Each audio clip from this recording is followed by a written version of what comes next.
Saudara-saudara pendengar yang kami kasihi dimanapun Anda berada, Anda kembali bersama kami pada acara Telaga Tegur Sapa Gembala Keluarga. Saya Gunawan Santoso dari Lembaga Bina Keluarga Kristen akan berbincang-bincang dengan Bapak Pendeta Dr. Paul Gunadi. Beliau adalah seorang pakar dalam bidang konseling serta dosen di Seminari Alkitab Asia Tenggara, Malang. Perbincangan kami kali ini tentang ayah dan arah. Kami percaya acara ini pasti sangat bermanfaat bagi kita sekalian dan dari studio kami mengucapkan selamat mengikuti. Bapak, sebenarnya seberapa besar sih pengaruh seorang ayah terhadap anak laki-lakinya, khususnya di dalam mengarahkan anak ini untuk mencapai masa depannya itu, Bapak? Sangat-sangat besar sekali pengaruhnya, Pak Gunawan. Akhir-akhir ini saya sampai pada satu kesimpulan yang muncul dari pengamatan, yaitu anak laki-laki yang bertumbuh besar di dalam rumah di mana keterlibatan ayah itu sangat minim. Ternyata setelah besar mereka menjadi orang-orang yang tidak pasti, penuh keraguan, kebimbangan, dan tidak mempunyai arah dalam hidup itu. Biasanya kan anak itu banyak dipengaruhi oleh ibunya, Pak. Pada masa kecil memang baik anak laki maupun anak perempuan sangat dipengaruhi oleh ibu. Karena ibulah yang melahirkan dan merawat terutama pada masa-masa kecil itu. Nah, saya ingin memperkenalkan satu istilah yang memang awalnya diperkenalkan oleh Sigmund Freud, yaitu istilah identifikasi. Kita ini menggunakan istilah identifikasi dalam pengertian, saya bisa memahami perasaan engkau, saya bisa mengidentifikasi diri saya dengan situasi yang engkau sedang hadapi, seperti itu.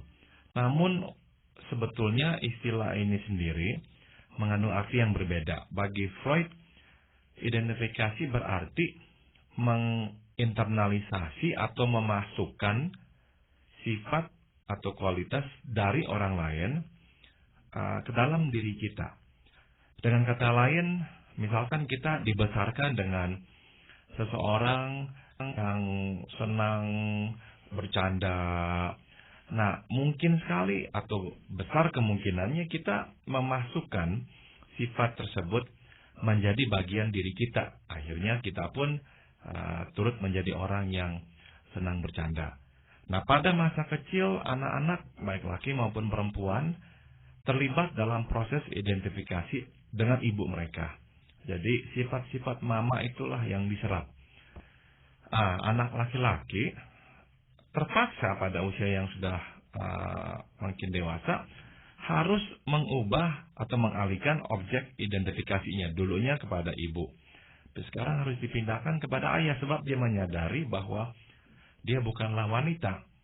Otomatis anak wanita ya tidak perlu mengubah objek identifikasinya ini. Nah, anak laki-laki memerlukan objek itu. Nah, disinilah keterlibatan ayah menjadi sangat penting. Sebab kevakuman figur ayah akan mempunyai dampak-dampak negatif, Pak Gunawan. Ya, mungkin yang kurang kami sadari sebagai ayah itu adalah sejak kapan anak ini jadi butuh kita sebagai orang tua itu, Pak? Sebetulnya sejak si anak mulai menyadari bahwa dia adalah seorang anak laki-laki. Nah, kita mungkin berpikir bahwa anak umur 3 tahun pun sudah menyadari dia laki-laki. Tapi sebetulnya kesadaran ini muncul secara bertahap. Pada usia-usia misalnya sekitar 3-4 tahun, anak laki-laki baru menyadari perbedaan fisik. Bahwa dia laki-laki dan ada yang namanya perempuan. Karena mungkin ya pada masa kecil itu mereka anak-anak kita laki perempuan mandi sama-sama dan sebagainya. Nah, barulah mereka menyadari perbedaan fisik ini. Namun dampak emosional atau bobot emosional sebagai seorang pria dan perbedaannya dari wanita itu sebetulnya belum ada pada anak-anak usia sekitar 3-4 tahun. Nah, kesadaran saya ini pria secara mental atau emosional itu baru muncul biasanya pada usia-usia menjelang ke remaja. Misalnya usia 9, 10 tahun. Nah, mendekati usia pra-remaja itulah kesadaran saya pria dan saya harus bersikap sebagai seorang pria muncul. Nah, ini akan muncul dengan lebih kuat lagi sewaktu anak itu memasuki usia remaja, ya 11, 12 tahun, 13 tahun, makin bergaul dengan teman-teman pria dan mulailah meledek-ledek teman wanita, menyukai teman wanita, membicarakan wanita. Nah, barulah peran seksual dan sosial itu dikembangkan sebagai seorang pria yang berbeda dari wanita. Nah, Pak Paul, dalam pertumbuhan seperti itu yang tadi Pak Paul katakan, dia punya teman-teman pria dan sebagainya. Apakah teman-teman itu tidak bisa menjadi contoh buat dia gitu? Tidak cukup itu? Sudah tentu teman-teman akan berpengaruh, ya. Tapi teman-teman berpengaruh sebagai tambahan, Pak Gunawan. Akarnya itu sebetulnya di rumah. Sebab apa? Sebab anak menyerap dalam relasi yang dekat atau akrab. Jadi semakin dekat, semakin banyaklah yang diserap. Kalau tidak dekat, ya sedikit yang diserap. Nah, teman-teman mulai berpengaruh dalam diri anak-anak remaja, yaitu pada waktu anak-anak berusia sekitar 13 tahunan sampai usia 20 tahun. Berarti, dari usia sekitar 3-4 tahun, tatkala di awal atau dimulailah proses pembedaannya, jenis kelamin saya ini pria dan wanita, sampai usia sekitar 12-13 tahun itu terjadilah gap, kekosongan, kalau tidak ada figur ayah di rumah. Nah, mungkin boleh saya jelaskan ya Pak Gunawan, sebetulnya apa itu peranan ayah di sini? Sehingga kok begitu berpengaruh pada pertumbuhan anak. Ayah itu pertama-tama menyediakan rasa aman ya. Karena sikap atau pembawaan ayah sebagai figur otoritas, bertubuh besar, bersuara lebih berat, dan yang memang biasanya ayah itu yang menunjukkan kekuatan ya. Itu seyogianya memberikan rasa aman kepada anak-anak. Jadi, anak-anak laki itu perlu untuk menyerap ya sifat-sifat ayah yang mengayomi.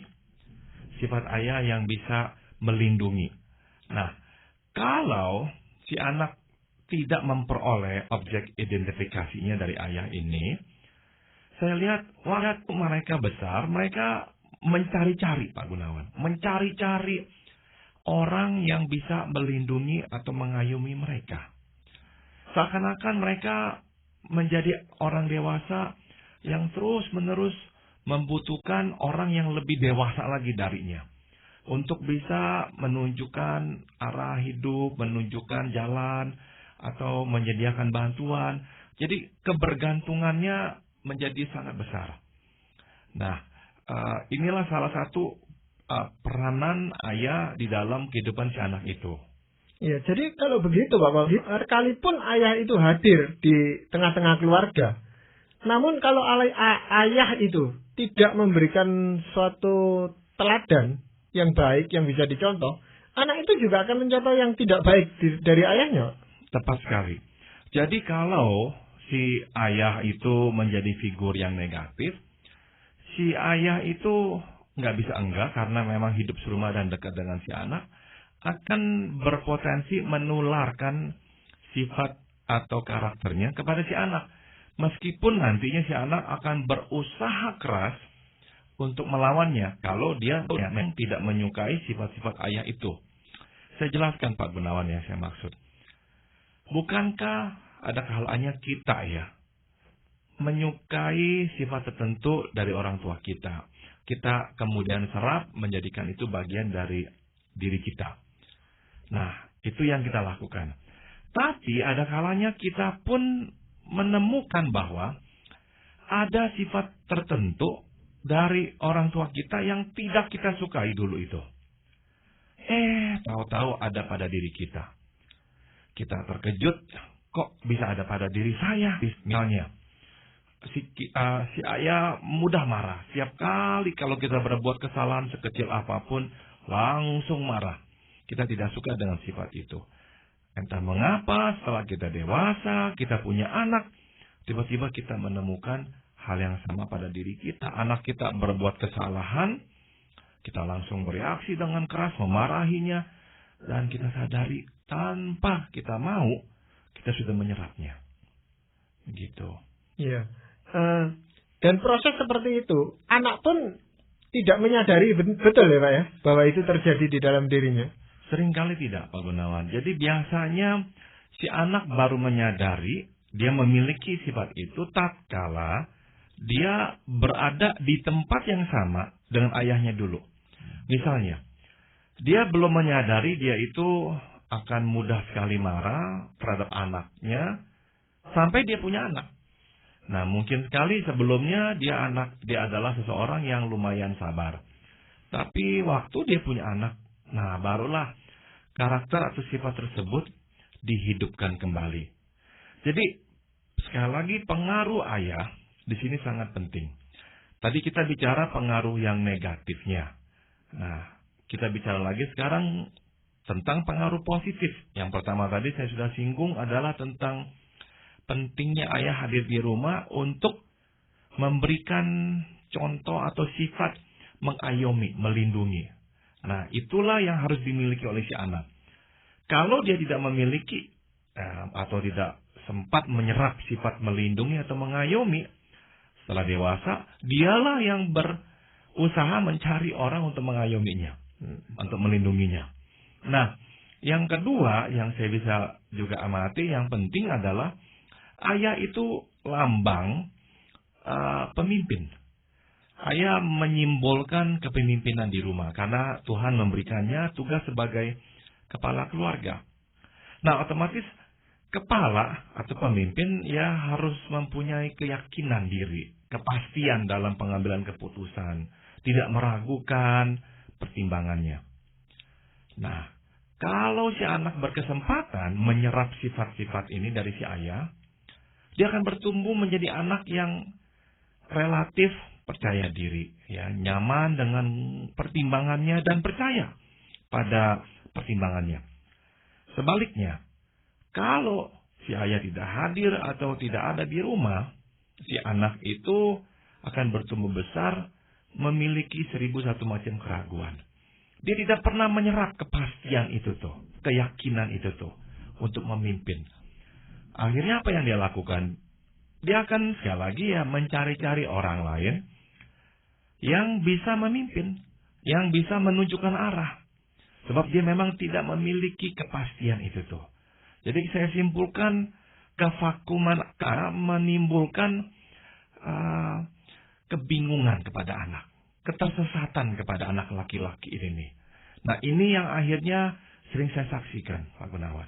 Ya, itu juga termasuk kalau misalnya di dalam keluarga itu ibunya ya, peran ibunya yang lebih dominan daripada ayahnya gitu Pak.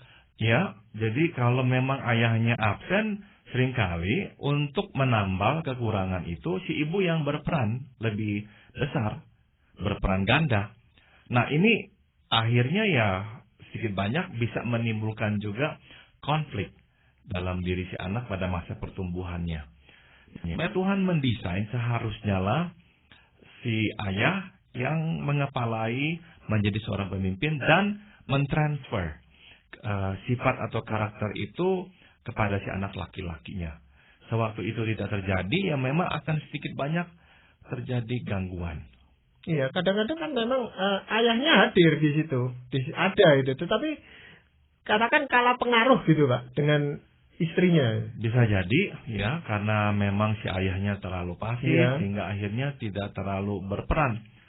Jadi di sini bisa kita simpulkan Pak Gunawan bahwa yang penting adalah keterlibatan ya, bukan hadir semata ya, tapi keterlibatan.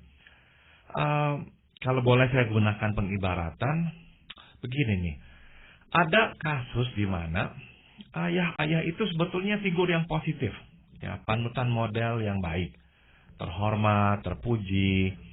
Tapi masalahnya adalah ayah-ayah ini tidak terlibat di dalam kehidupan anaknya. Waktu si ayah tidak terlibat, walaupun dia adalah figur yang positif, dia itu hanyalah menjadi, kalau saya boleh ibaratkan, seperti ikan hias di dalam akuarium. sudah tentu sedap ya dipandang, indah sekali. Tapi ikan di akuarium itu tidak bersinggungan dengan kita, tidak bersentuhan dengan kita, terpisah oleh gelas, oleh kaca, dan oleh air. Demikian pula lah ayah yang indah dan terpuji. Kalau tidak terlibat dalam kehidupan anak, dia hanyalah menjadi tontonan di rumah. Nah, keterlibatan ayah ini yang menjadi kuncinya. Ayah yang mau tahu tentang kehidupan anaknya, yang mengajak anaknya bicara, yang melakukan ya hal-hal tertentu bersama-sama anaknya, pergi misalnya ngobrol atau melakukan satu pekerjaan rumah bersama, tukar-menukar pikiran, bermain bersama. Pokoknya ya terlibat di dalam kehidupan si anak di rumahnya maupun di luar rumah. Nah, ini sekali lagi Pak Gunawan biasanya hanya terjadi sampai usia sekitar 12 tahun. Sebab setelah anak-anak berusia 12 tahun memasuki remaja, dia mulai menutup pintu dari kita. Kita mau masuk pun dia tidak izinkan. Iya, tetapi ada ayah yang ini Pak Wal, yang katakan bisa jadi pemimpin di luar, jadi di tempat kerja ataupun di masyarakat gitu. Tetapi di rumah dia tidak mampu itu memimpin. Ya, ada ayah yang seperti itu tadi Pak Gunawan sudah siratkan, mungkin karena istrinya yang terlalu dominan. Atau juga mungkin ya dia menganggap tugas rumah tangga, tugas kurang ibu penting. Iya. kurang penting. Jadi ya tugas dia di luar rumah mencari uang dan stop di situ. Dia sungguh-sungguh tidak mau tahu dengan urusan anak-anaknya. Iya. Nah Bapak, kalau katakan sampai usia 12, anak itu biasanya menutup diri memang terhadap orang tua. Tetapi kalau sejak awal orang tua itu dalam hal ini si ayah itu sudah memang terlibat di dalam kehidupan anak itu, kan anak itu tidak akan mudah untuk menutup dirinya gitu. Tepat sekali. Akan ada perbedaan, itu tidak bisa kita hindari sebab memang anak mulai mengembangkan kemandiriannya sebagai seorang remaja. Namun kalau relasinya baik dengan si ayah, si anak laki ini tetap akan membukakan pintu komunikasi dengan ayahnya. Dan akan terjadilah dialog. Nah, dialognya sudah tentu berubah. Bukan lagi sebagai seorang pengayom, sebagai seorang yang memberikan petunjuk kepada si anak, memerintahkan, menyuruh. Namun lebih merupakan seperti seorang pembimbing tugas si ayah di sini kepada anak remajanya. Dia mungkin memberikan masukan, memberikan jalan keluar dalam kesulitan yang dihadapi si anak remaja. Tapi sekali lagi si anak remaja tetap akan membuka pintu itu kepada si ayah. Nah, kalau sebelumnya tidak ada jalur itu, ya sudah tentu setelah masuk remaja, semakin si ayah tidak bisa masuk ke dalam diri si anak. Ya itu menjadi kesulitan berikutnya buat kami sebagai ayah itu Pak, mengubah peran itu. Yang tadinya sebagai ayah yang otoriter, yang tinggal memerintah dan itu anak kecil. Sekarang dengan beranjak dewasa, tadi Pak Paul katakan menjadi teman, menjadi sahabat untuk berbicara. Itu kan kita sebagai orang tua merubah peran itu Pak. Betul. Jadi mengubah peran ini memang ada kalanya ya harus diawali dengan ya perlawanan dari anak kita ya. Dia tidak suka lagi kita beritahukan seperti dulu. Nah, itu sebagai tanda-tanda atau sinyal-sinyal. Oke, saya mungkin harus menggunakan pendekatan yang berbeda. Nah, sekali lagi ini penting Pak Gunawan ya. Sebab kalau sampai ayah itu tidak terlibat dan si anak lihat sebetulnya si ayah itu bisa terlibat, efek sampingan yang seringkali muncul pada masa remaja ialah pemberontakan. Si anak marah.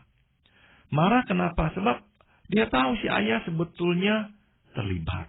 Mau bantu dong anak-anaknya. Tapi tidak mau. Tidak peduli. Nah nanti si anak itu mulailah mengembangkan kemarahan.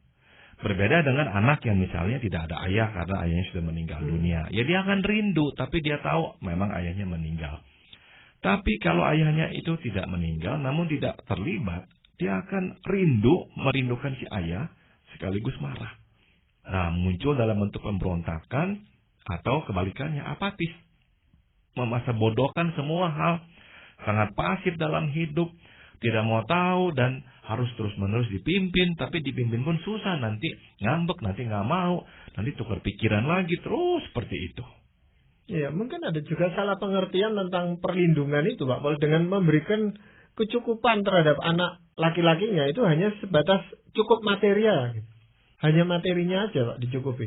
Ini kesalahan kebanyakan kita, Pak Gunawan. Kita beranggapan bahwa ya kalau saya cukupi anak-anak secara materi, memberikan kecukupan pendidikan, maka tugas saya sudah selesai. Tidak. Ayah perlu terlibat di dalam kehidupan anak-anaknya. Barulah nanti si anak bisa menjadi seorang pria dewasa yang matang dan yang mantap.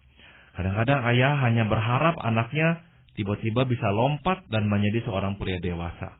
Tidak, dia harus menolong si anak menjadi seorang pria dewasa. Iya, kan bukan cuma sekedar dewasa, tadi kita bicarakan tentang pengarahan terhadap anak ini. Nah, sebenarnya anak laki-laki ini harus diarahkan kemana gitu Pak, secara spesifik? Secara spesifik anak laki-laki diajarkan untuk pertama-tama bertanggung jawab. Ini penting sekali. Sehingga dia tidak mengelak dari tanggung jawab atau melimpahkan tanggung jawab kepada orang lain. Selain bisa bertanggung jawab, si anak diajarkan untuk berani juga mengambil risiko.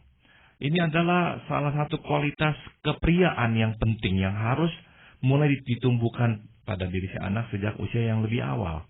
Jadi kita mendorongnya, menggiringnya, tapi tidak mencemeti dia, ya memaksa dia. Kita harus berikan dia dorongan. Dan yang ketiga adalah kemampuan mengambil keputusan. Anak harus diajarkan memilih alternatif-alternatif yang tersedia. Baiknya apa, kurangnya apa. Sebab anak laki-laki nanti harus mengambil keputusan. Jadi kalau saya boleh simpulkan, kurang-kurangnya 3 kualitas inilah yang perlu ayah ajarkan kepada anak laki-lakinya. Nah, di dalam pengambilan risiko itu Pak Paul, itu yang saya sendiri alami itu agak sulit. Kita justru sebagai orang tua itu yang kurang berani memberikan kesempatan kepada anak untuk mengambil risiko gitu Pak Paul. Betul, ini menjadi masalah saya juga. Jadi memang ya kita harus mengingatkan diri kita bahwa terlalu melindungi anak akan berdampak kurang baik kepadanya. Dia perlu menjadi anak yang bisa mengambil risiko. Sebab hidup memang menuntut pengambilan risiko itu. Ya, masalahnya nanti kalau ada apa-apa kayak yang repot kita juga gitu Pak Paul. Betul. Jadi ya sudah tentu dalam pengambilan risiko kita memintanya untuk cerdas ya. Enggak sampai gelap mata, sembarangan. Nah, kita memintanya untuk berpikir dengan lebih luas. Iya. Nah, Pak Paul, dalam hal ini, dalam hal pengarahan terhadap anak laki-laki ini, apakah ada firman Tuhan yang mengarahkan ayah seperti kita ini? Saya akan bacakan dari Kolose 3:21. Hai bapak-bapak, janganlah sakiti hati anakmu, supaya jangan tawar hatinya. Jadi kalau saya boleh balik ya firman Tuhan ini, sehingga lebih bersifat positif untuk ayah-ayah, saya boleh katakan, hai bapak-bapak, besarkanlah hati anak-anakmu, sehingga manislah hatinya. Artinya, tugas ayahlah membesarkan si anak, membesarkan hatinya, sehingga hati atau jiwa si anak menjadi jiwa yang penuh rasa. Enggak menjadi jiwa yang tawar sekali, penuh dengan ketidaksukaan, kepasifan, keapatisan. Nah, tugas ayah itu. Nah, hanya bisa terjadi kalau si ayah terlibat di dalam kehidupan si anak laki-lakinya. Ya, dan itu menuntut pengorbanan dari si ayah juga, Pak ya? Tepat sekali. Iya. Terima kasih Pak Paul untuk perbincangan kali ini, dan tentu ini akan sangat bermanfaat bagi para pendengar kita. Para pendengar sekalian yang kami kasihi, terima kasih Anda telah mengikuti perbincangan kami dengan Bapak Pendeta Dr. Paul Gunadi dalam acara Telaga, Tegur Sapa Gembala Keluarga. Kami baru saja berbincang-bincang tentang ayah dan arah. Bagi Anda yang berminat untuk mengetahui lebih lanjut mengenai acara ini, silakan Anda menghubungi kami lewat surat. Alamatkan surat Anda ke Lembaga Bina Keluarga Kristen atau LBKK, Jalan Cimanuk 58, Malang. Anda juga dapat menggunakan email dengan alamat telaga@indo.net.id. Saran-saran, pertanyaan, serta tanggapan Anda sangat kami nantikan. Dan akhirnya dari studio kami mengucapkan terima kasih atas perhatian Anda. Sampai jumpa pada acara Telaga yang akan datang.